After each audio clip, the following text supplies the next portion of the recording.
fresh out the box. Stop, look, and watch. Ready yet? Get set.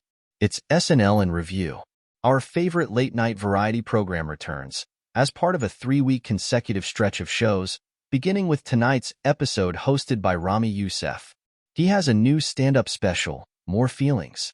Travis Scott, who performed back in season 44 when Awkwafina hosted, returns as the musical guest. Former SNL cast member Jeff Richards is providing some thoughts on tonight's episode. With Youssef out here as a bona fide stand-up, Richards shares that his favorite stand-ups to host SNL include Dave Chappelle, Zach Galifianakis, Jim Carrey, and Dana Carvey. There's obviously been a lot going on since SNL was last on the air. Quiet on set, Palestine, Ronna McDaniel joining then immediately leaving NBC. Scroll down to find out what lands in the cold open and what gets regulated to Weekend Update. Cold open. It's Easter, the celebration of the rebirth of Christ. This is the story of the resurrection. We fade into Sarah Sherman, Chloe Fineman, and Heidi Gardner, all named Mary, seemingly. The stone rolls away and, oh God, it's Trump, James Austin Johnson, and he's quoting Eminem. Trump compares himself to Jesus and sells Bibles. People are fine with it. This is relatively standard issue stuff. Johnson is technically fantastic, and his bleak, pop culture curdle take of late-period Trump holds firm. Can cold opens about Trump be funny in 2024? I leave that to you, the reader. Feels like an obvious choice for a cold open after 3 weeks off, but anyway. The Trump/Hello Kitty toast is a fun visual. Daily Bread. Monologue. Youssef notes the weekend's religious overlap. It's Ramadan, Easter, and the new Beyoncé. He talks about how the South is anywhere 45 minutes from where you are, as he did a show in upstate New York that was super MAGA. He segues into election talk and how the Biden camp had a man named Muhammad call him back in 2020. Lots of vaguely ageist Biden talk about him thawing, being confused on the train, etc.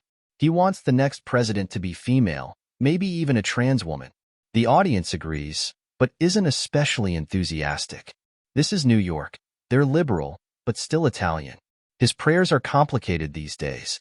He tells a story about praying on his friend's behalf to stop the suffering in Gaza, free the people of Palestine and all the hostages. This gets a huge audience reaction. Then he brings up his friend's dog, Mr. Bojangles. Free him too. He's caught in a custody battle with his human owners. Jeff Richards notes, Ramy is an original, a rising next-generation comedian, not unlike Kevin Hart, who also had blown up through TV and now movies. True, Ramy was in Wish and Poor Things. Couple goals. Oh boy. A game show spoof. 3-week break. Bob DeBalda, Johnson, brings out 2 couples to answer questions about how well they know one another. Ego Newdom thinks her husband Ramy Youssef's greatest fear is heights. No. It's that she will die suspiciously, and the police will think he did it due to incriminating texts complaining about her.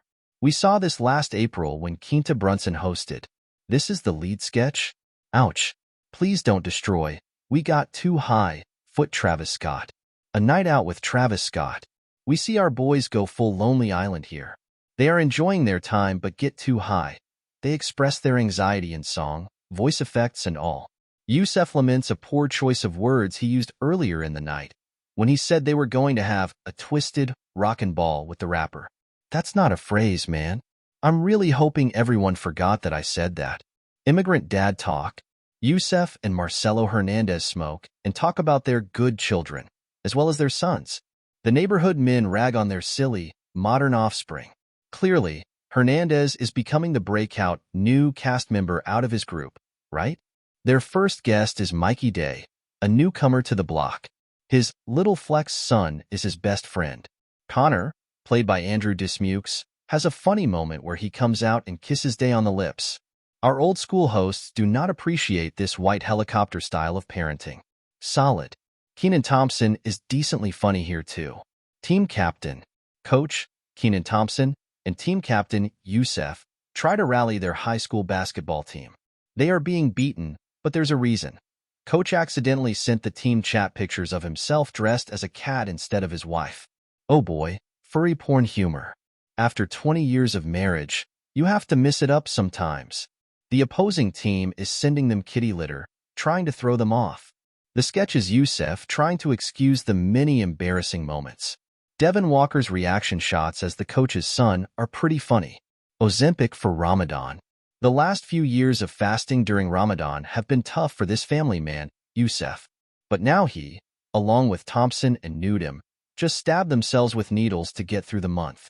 Recent convert Dismukes uses it to get a 27-inch waist. Pretty funny spoof of upbeat prescription drug commercials. Travis Scott performs My Eyes. My Eyes is from Scott's fourth studio album Utopia, which came out last year. It features uncredited vocals from Sampha and Justin Vernon. Pretty unexceptional sonic rap song. Not for me. Weekend update. Jokes about Trump's Bible and the Democratic fundraiser at Radio City Music Hall.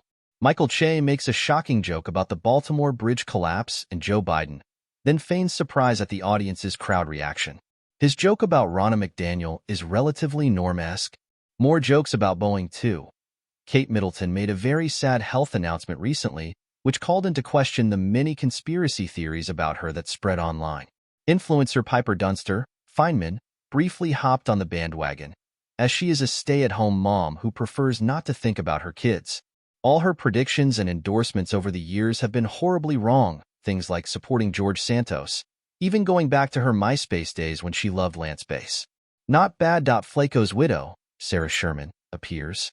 If you're unfamiliar with Flaco's story, the owl became famous in New York's Central Park after escaping from his enclosure in 2023 and surviving on his own. However, Flaco hit a building, then died from his injuries, as well as rat poison and pigeon herpes. The widow comes to terms with his death and shocking life choices, roping Jost into things. Celebrities have sex with whoever they want and spouses just have to deal with it. Wink. A bit flat. Murder detective, there's a body outside of a downtown pizza place. Examiner Ego Nudem is joined by detectives James, Austin Johnson, and Youssef. Poor bastard was just picking up a pizza, he says. Sims, Dismukes, cracks that he should have ordered delivery, staring into the camera with aviators punctuating his timing. Badass music plays. He tries several times, trying to land a laugh. It's a funny take on Law and Order-style network crime procedural one-liners. Sims takes umbrage at Youssef's pun. The corpse's widow, Sherman, again grieving her recently departed spouse in this episode, appears. One last chance to land Sims' joke. I like this. Travis Scott performs Faye in Foot. Playboy Cartier music video for Faye in was released this weekend on Scott's YouTube channel. Playboy Carti pops up for the first time since, I think, season 43, Tina Fey, Nicki Minaj. Camera work aside, pretty bad stuff. Tiny Desk concert. Jonah Hughes band member, Chloe Trost, usually is on the cello, but for today's Tiny Desk concert she's playing a milk carton. NPR intern Elliot, Bowen Young, interrupts the performance, asking the musicians to keep the raucous down. He's working on a new podcast on AI and rural queers. In a divided America, what is music? He ponders. I don't love Young vamping, but this is a pretty good spoof of public radio pretenses and Tiny Desk. Final thoughts. Pretty underwhelming episode. What did you think? Vote. Let your voice be heard. Any Molly Kearney? Thank you to former SNLer Jeff Richards for his thoughts tonight. Check out Jeff's latest podcast episode with Andy Dick. On the Old School and Ben Stiller show star, Richards says he is one of the funniest guys, quick and unpredictable and naturally funny. Danny Rowan, first-time director, shows many angles to his comedy. Jeff is performing at the Comedy Cellar in Vegas next week. If you're nearby, check him out. Want to read more from me? Yes? Thanks. I recently attended the Mark Twain Prize at the Kennedy Center honoring Kevin Hart. Check out my story for Entertainment Weekly, which features a ton of quotes from the ceremony, including from legendary comedian George Wallace. Shameless self-promotion aside, check out this fantastic interview with Sarah Sherman over at Paste. Great stuff. If you are in NYC next week, former SNL cast member Siobhan Fallon Hogan is doing a talk and screening of her latest movie Shelter in Solitude on April 3rd at the Gilman Theater on Fordham's campus.